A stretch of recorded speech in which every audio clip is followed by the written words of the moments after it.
that is the first thing that we have to address. Because if you're walking around with this impact force of your body always being pulled into your injury, I can go and try and unlock anything I want. But if you still have that pattern of being forced to the side, you're just going to fall back into that old pattern. Are you ready to transform your health journey? Welcome to the Holistic Podcast, where science meets holistic wellness to help you take control of your health. I'm Lianne Balazsi, an osteopath with a background in psychology, athletic therapy, and occupational therapy, here to guide you through practical ways to feel your best without relying solely on doctor visits or prescriptions. Join me each week for deep dives, expert insights, and real-life wellness experiments as we explore the powerful connection between body and mind.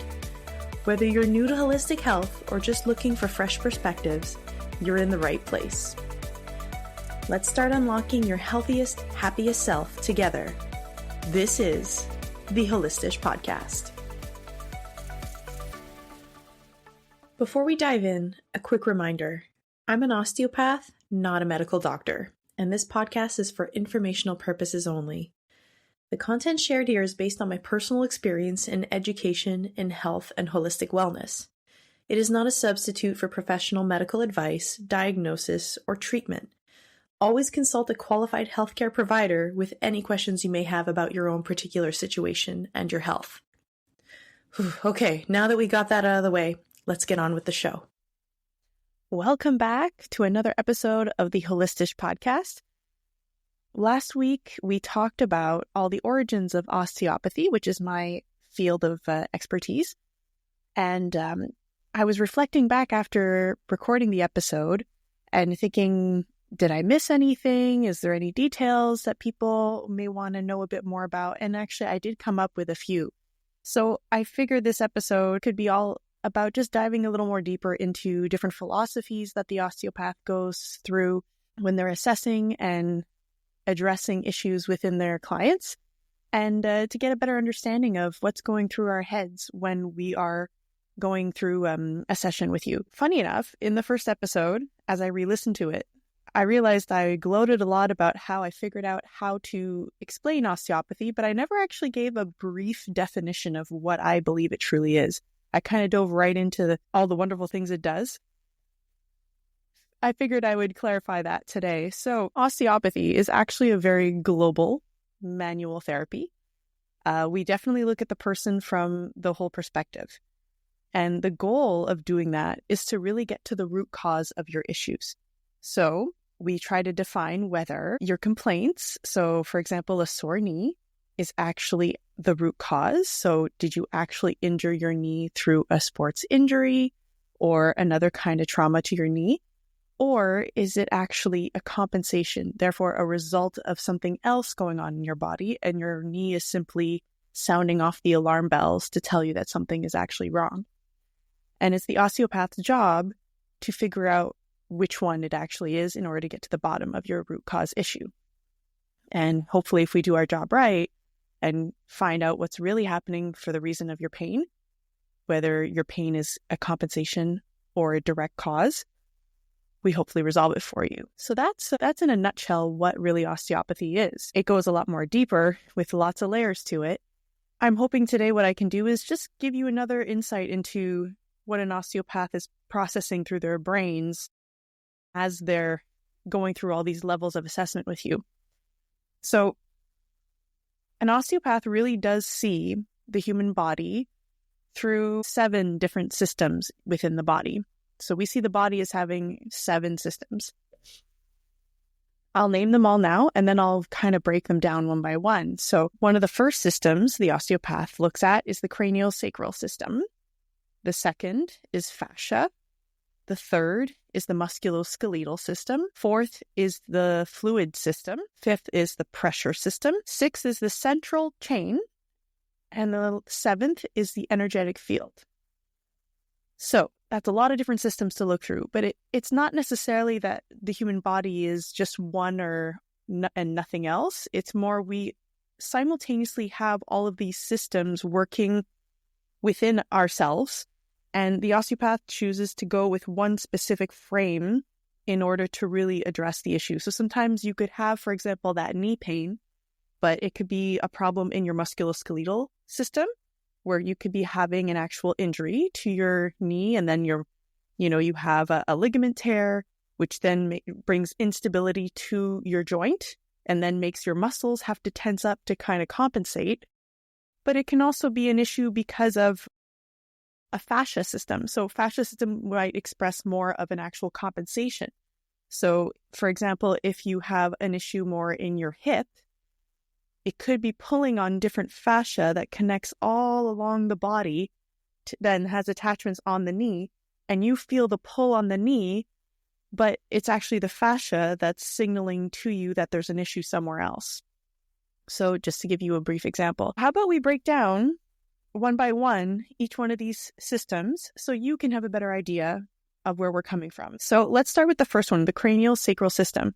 Now, I imagine some of you have heard about craniosacral therapy, and that's usually where the philosophy is that the head, the cranium, is actually connected down the spinal cord all the way to the sacrum. The sacrum is a nice triangular almost type of bone right in your lower back.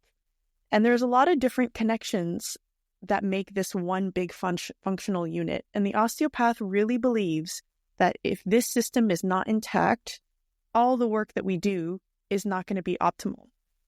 So we don't only have connections of this whole system through the bones themselves that make the spinal cord, there's also tissue within the spinal cord called the dura mater, which actually is a whole tube that protects as a very rigid tissue that protects your central nervous system within your spine. So the osteopath believes that for everything to function well, for every function in your body, you need to have your spine well aligned in order to have less tension on your central nervous system through pulling on the different attachments that the dura mater has along the path. So sometimes it actually results in, yes, there may be a vertebrae that is off and we have to go and make sure we can realign that vertebrae. But it can also be, for example, if you've suffered from a concussion and you have an instability in your neck, that we have to go and make sure that there's actual proper realignment in your neck and base of skull in order to help relieve that tension. So the trick here is that the dura mater is actually a very inelastic tissue. It is said to really envelop your spinal cord, so your central nervous system, but it's not very flexible. It moves, but it's not meant to be super stretchy. So once a vertebrae is off, or anything along that spinal chain is off, you're putting extra tension on the dura mater as well. So then it creates even less flexibility, less mobility in your spine, just from one thing possibly that could be off. It's really a cascade of events once you start getting some deviations in your alignment. Next one is the musculoskeletal system. So that one sounds pretty straightforward. Musculoskeletum is your bones and muscles, and this counts outside of the spinal cord. It can include the spinal cord, but it's really the whole system. So all the bones in your body, the ligaments, and all the muscle attachments. So we take this more into perspective, especially when it comes to athletic injuries, for example. So someone dislocates their shoulder, for example, and obviously they may have to go see a doctor, get their shoulder reset. But then there's all types of instabilities that might be there in your shoulder that your physiotherapist might help you regain your strength in. But then we have to go and look on a deeper level of if the bone is actually optimally back aligned in its joint capsule. Because if it is not, then your muscles are going to tense up more, your fascia is going to be pulling on everything, and it's going to create instabilities in your upper thoracic area, which can pull into your whole body. And this is actually a nice segue into the fascial system, because your fascia system, I would like you to imagine like you're a little kid who's wearing a onesie pajama. That's basically what it's like for your fascia system. It is so interconnected. It covers your whole body to the point that if you get one spot, so say in your shoulder, you have one spot where either there was a very big inflammation that's pulling on the fascia there, or you have a cut from a surgery, everything ends up pulling on the shirt and it ends up affecting all the way into different fascial chains in your body. It can go across your body in one way. It can go diagonally across down to your hips. It can go along parallel to the same hip. It can pull up into your neck and head. The fascia is really a big, big factor in what we work with. And more often than not, when people come to me with complaints for aches and pains, most of the time, it's because it's a compensation that the fascia is pulling on that zone, and I'm actually working other areas. And I'm not going to lie, people get pretty frustrated because they go, why aren't you touching my shoulder, for example? I'm like, well, because the shoulder has so many different links to it via the fascial system. When I go to assess the shoulder, it's actually fine, but the shoulder is being pulled up to your neck, for example. So we have to go and address the neck first in order to help release your shoulder afterwards. So I get it can be hard to wrap your head around that sometimes when you're in session, but it's actually really, really important in order to get long-term effects. So the next system is the fluid system. So that takes into account your lymphatic system, your circulation, and just how everything is draining, how everything in your body is circulating. So yeah, it comes back a bit to your structure. Like we say in the philosophy of osteopathy, one of the main things is the role of the artery is supreme. So if a structure is blocked, it's going to affect your liquid system. It's going to affect how your circulation is moving. So sometimes we have to take into consideration, okay, is it the blockage that's making the circulation not optimal? Or is there actually something default in the circulation of lymphatic drainage or what have you? So we do have to take into consideration how your liquid is circulating. Oftentimes, these are people who have excess swelling, they have slow lymphatic drainage, and we have techniques that help, and we send you home with different techniques that you can try and help do some lymphatic drainage on your own to help optimize after a session. So moving on to the pressure system. The pressure system is another word for your diaphragm. You don't only have one diaphragm in your body. You have your thoracic diaphragm, which is one of the biggest ones and definitely an important one. But we actually have many more diaphragms than that help push the fluid system and keep air pressure properly balanced. So say your thoracic diaphragm is very tense, it might actually keep liquid pressure lower in your abdomen or even down into your legs and can help pool a bit of excess fluid. So I'm not saying all people are like this, but some people, if they have a very tense diaphragm, say for stress and they're not breathing properly, they might not getting a nice pump effect in order to help drain their lymphatic system. So we don't only have the thoracic diaphragm, we also have one at the base of your skull. It's called the tentorium cerebelli.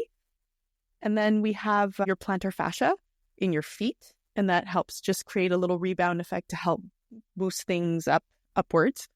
And we also have the pelvic floor. And the pelvic floor is definitely a very strong muscular system, but it actually has to be strong enough to hold all your pelvic organs. This definitely isn't my whole level of expertise, but a lot of pelvic physios will talk to you about how if you don't have a strong pelvic floor, that's what can lead to organ prolapse. That's when your organs start kind of drooping a bit and can create urinary issues or even elimination issues. So ideally, to have all these pressure systems, so all these diaphragms intact and functioning, can really help to just balance out circulation and even proper posture. The next system is the central chain. The central chain is not necessarily a zone that you're going to feel directly in your body. It's not like one big post that's within you, but it is points of reference where there should be balance in your body. So this is where we get a little more into the fine-tuned feeling that an osteopath will have, but it's really to check certain zones within the 3D body of if they're all moving properly, they should create a nice balance point in the middle of that disc, of that surface, the person. Imagine you're going through a CT scan. So they scan you actually from the top all the way down your body, and it'll actually give you slices of what your body looks like. I actually used to work in a lab analyzing CT scans. It was actually really cool, but it really helped me to understand and visualize the central chain, because it's as if you take one of those slices at a certain level, and it should be that in that whole disc that you're looking at, the balance point is in the middle. But for some people, if there's tensions, if there's pulling from the fascia, if you have scar tissue, if you have a muscle tension that's really too strong, your actual central point is going to be a bit different. So an osteopath tries to take a very global palpation of your whole one disc area and tries to feel, is it centered, or am I feeling more pull on one hand versus the other? And ideally, when you have your really big central points that are nice and balanced, it really gives us a signal that the body has less pressure in other areas so that everything can flow nicely. And the final one, it's a little bit more of a controversial one because it depends on your beliefs and it's a little more out there. But the final system is the energetic field. So there are some who claim that they have energetic touch. So they feel someone's energy in their hands. I don't necessarily want to give an opinion on this. I find it super fascinating. And I think it's cool when you go to a treatment or you go to a session with an osteopath and they tell you that they're feeling stuff that's off in your energetic field. But it can be a little woo-woo. And there's not always much that you can feel when that's happening. But the osteopath might be super sensitive to it. And so what they're really trying to see is if your energetic field is actually balanced or is it distorted. To be honest, I'm not someone who uses a lot of this kind of practice. The only times it's actually happened where I have felt a need to do it usually is the person who comes to see me is their body is screaming that they need that. Like you try to touch them physically in order to address an issue and they can barely stand your touch because they're so sensitive. So that's where I've actually done this kind of work. But am I an expert in this kind of work? No. I would usually recommend people go consult a Reiki master. They usually have more experience with working in energetic fields. I have been to some in my life. I have done a training in it.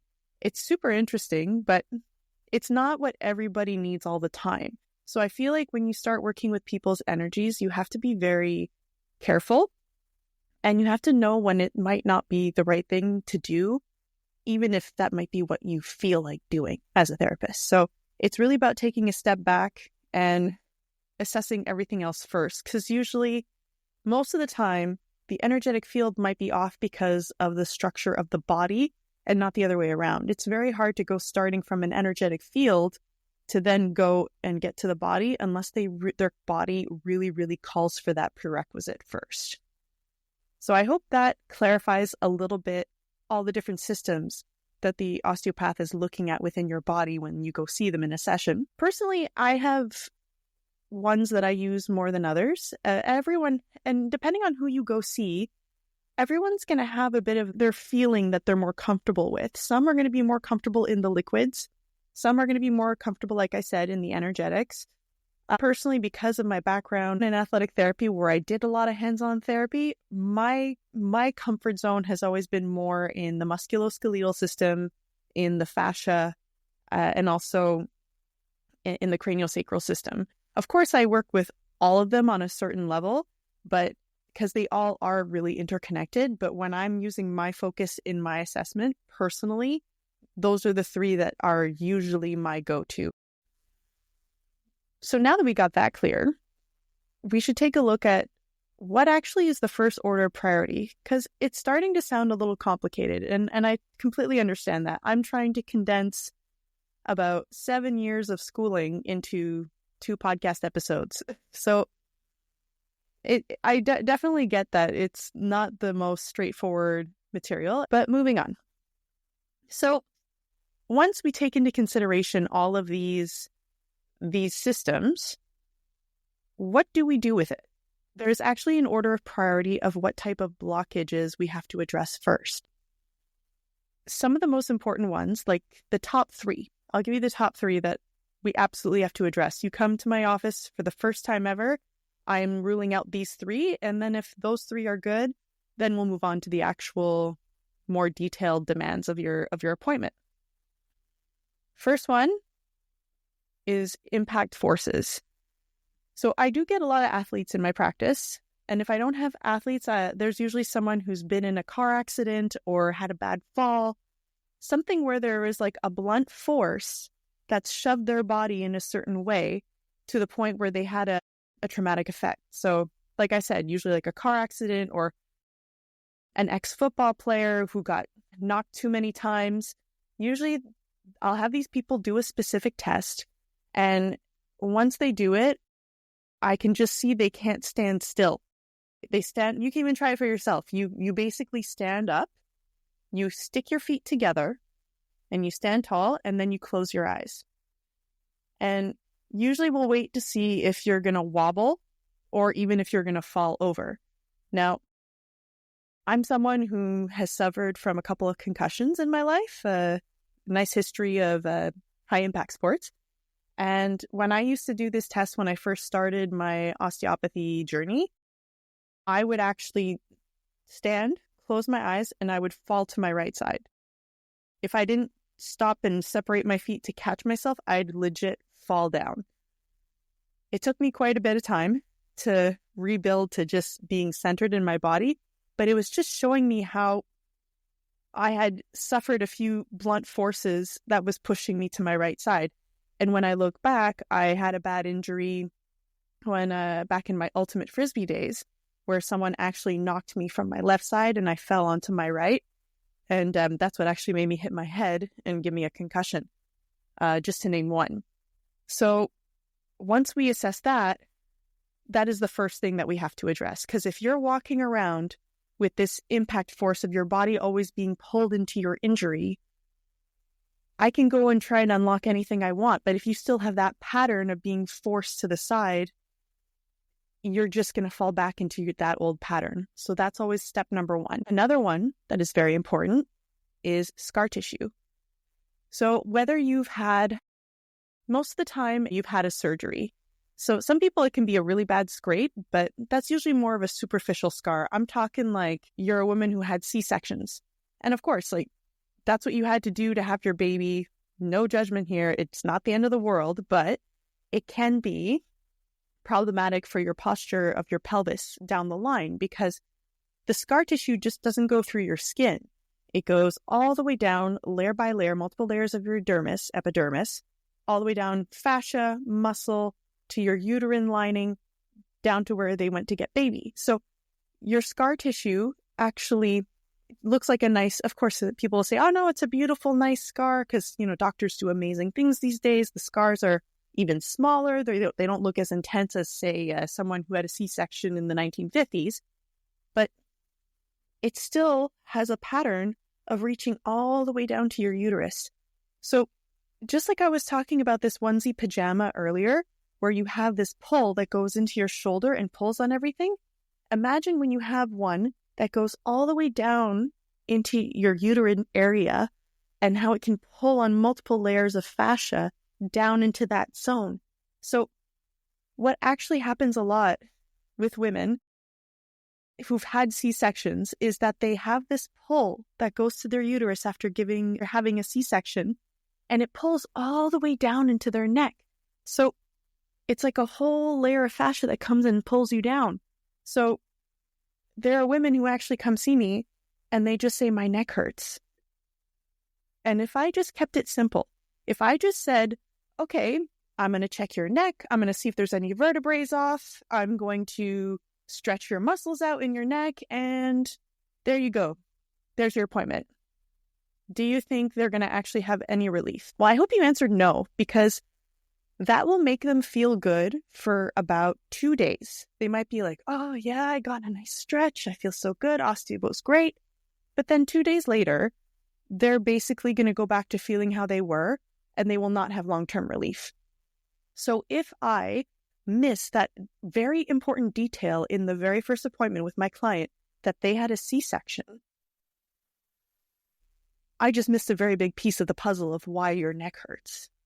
So are you starting to see how it really is important to get this whole picture idea in order to remove the layers of what's going on?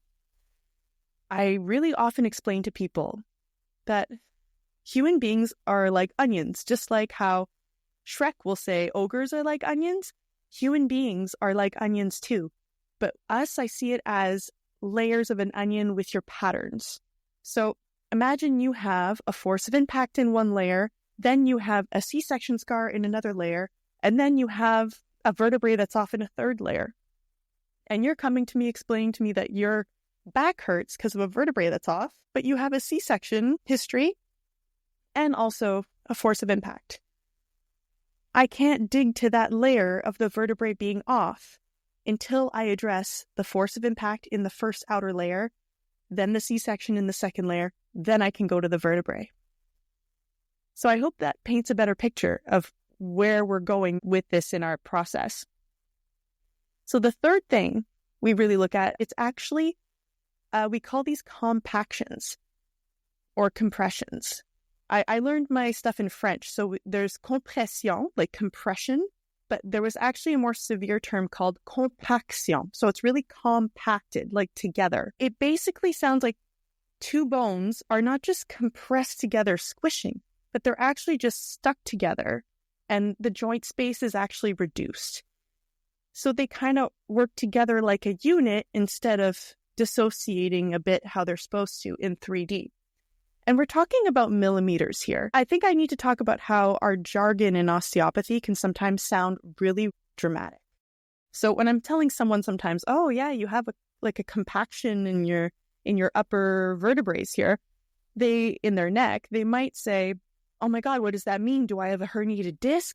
And that's where I always have to catch myself, take a step back and go, no, okay. What we say sometimes when something's compressed, it sounds really intense, but it's not actually to the same level of severity as, say, if you go to a medical doctor, you get an MRI or an X-ray and they go, yeah, your vertebrae are compressed and you have a herniated disc. We're talking more on a level of function.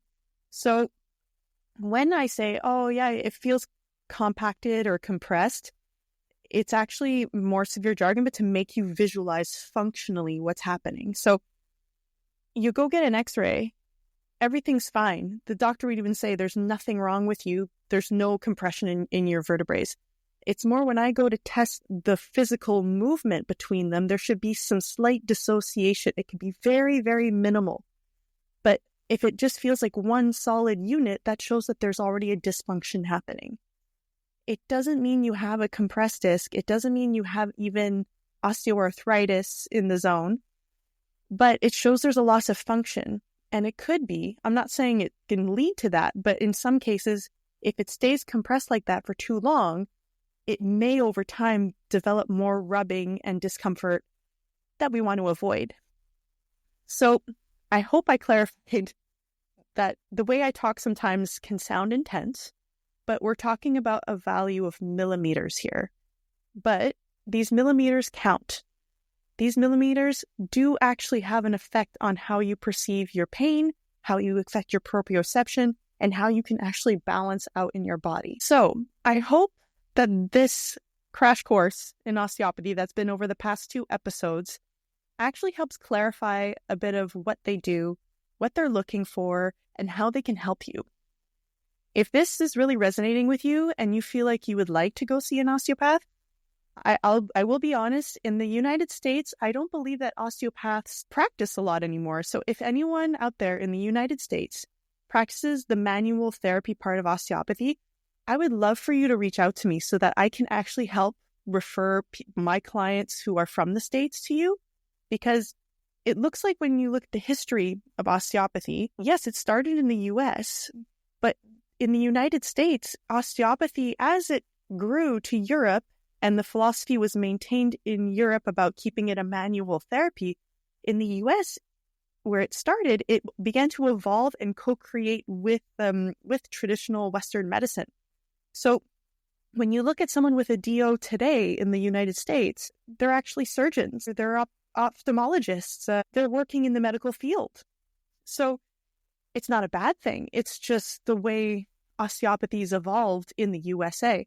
So they still learn and respect the manual therapy aspect, but not everyone continues to practice the manual therapy once they go to specialize more in the traditional medical field.